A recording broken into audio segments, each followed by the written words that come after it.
Hello everyone, welcome back. In this video, I'm going to show you how to add and use Solana on MetaMask.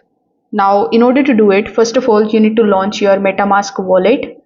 Once you do this, you are going to see this type of interface of MetaMask in front of you.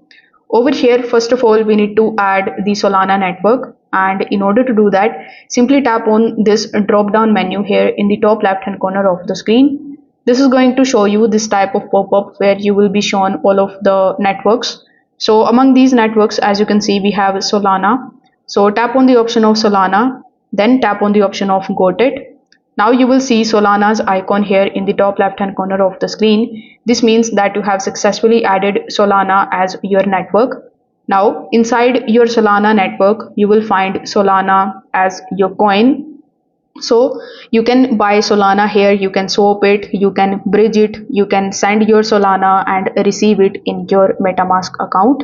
Now if you want to add some other tokens, you can definitely do it by tapping on this plus icon. So this is how you can add and start using Solana on MetaMask in 2025. If this video helped you out, make sure that you like this video and subscribe to the channel. Thanks for watching.